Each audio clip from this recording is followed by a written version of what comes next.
There are so many memories that I will take away from Massive Talent. One of the special ones was being on a speedboat at sunset on the Adriatic Sea with Nicolas Cage. It was very romantic.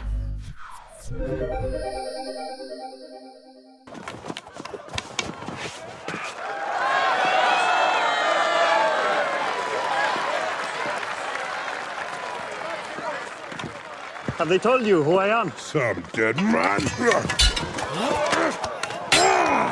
Game of Thrones was this incredible experience that I had, kind of ideal experience really, of getting to play this beautifully written, iconic character who has a big in and a big out in one very, very solid season of the series.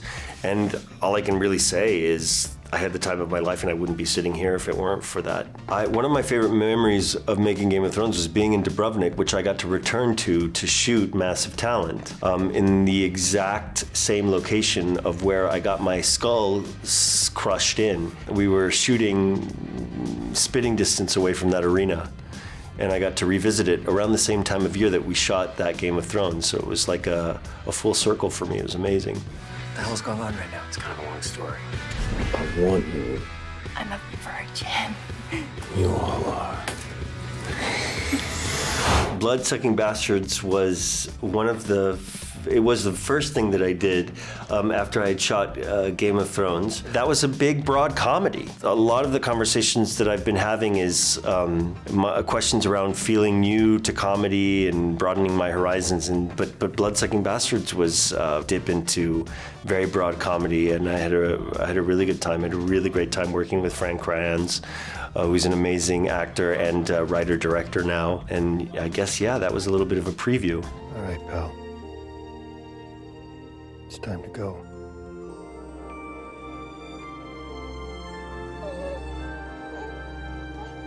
Don't be afraid.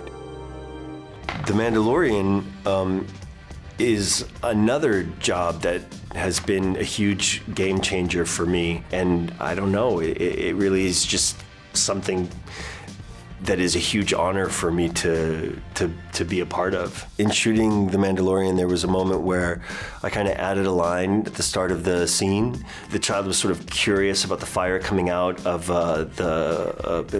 sort of like the piece of a jet. At the start of the scene, before Amy Sedaris comes walking in, I say, you know, not too close. And then the persons operating the child reacted. So it was like the puppet was improvising with me, and I was like, these people are really on top of it.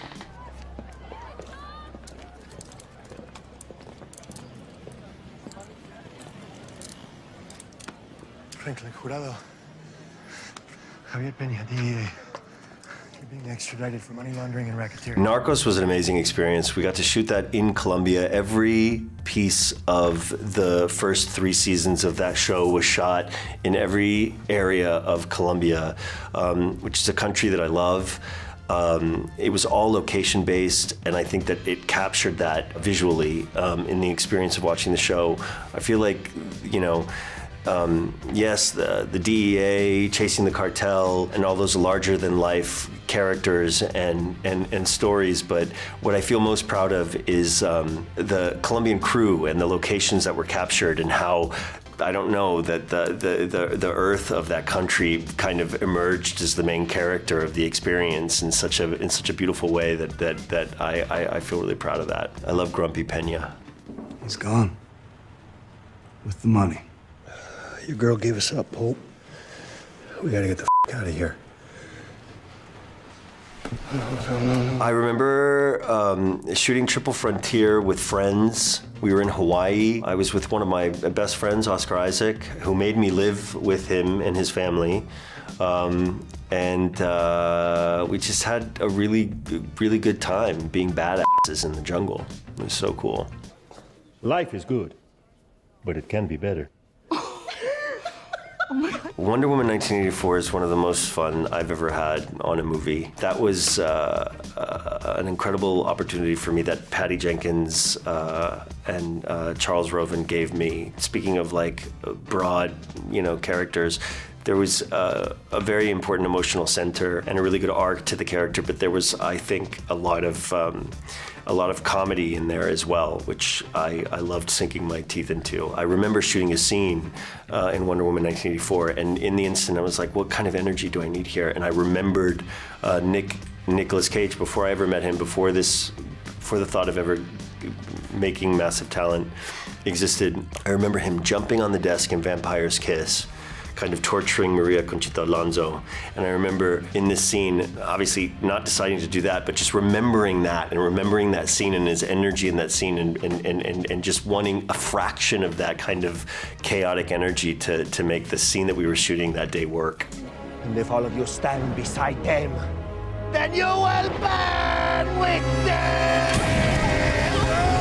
Shooting The Bubble, we were with this huge cast in a castle in England. Talk about meta, sort of telling the story of basically what we were experiencing and doing, and it was also fun to come up with this really over-the-top narcissistic character. Got to choose my own costumes. Like, I curated the look of that character very specifically with the bathrobe and the jewelry and the messy hair, and that's where most of my writing came, was the Crocs and the comfortable pajama pants, and the rest was just being a passenger to the experience of that ensemble, which was a blast. Welcome to Mallorca, Mr. Cage. The guy that owns this house, what's his name? Javi. Is Javi gonna want me to, I am Javi. Nick Cage? I play Javi Gutierrez in The Unbearable Weight of Massive Talent. I am a super fan of Nicolas Cage. I pay him $1 million to come to my 40th birthday, which thankfully he accepts. I have a hidden agenda, and that unfolds in unexpected ways. To start with the movie, on the page, I feel like there were really strong relationships overall, and thankfully a really solid one develops between Nicolas Cage's character and mine. The other gift of the experience is that my homework was already done. I'd already grown up watching Nicolas Cage movies, some very repeatedly, and was a huge fan of his massive talent. And so in the experience of shooting the movie, he came to it with such professionalism and was such a great scene partner that basically there wasn't more that I had to do to just to other than just be in it with him and have fun and play and dance. And so I think that the relationship was on the page, and it was just a matter of realizing it. There are so many memories that I will take away from Massive Talent. One of the special ones was being on a speedboat at sunset on the Adriatic Sea with Nicolas Cage. It was very romantic.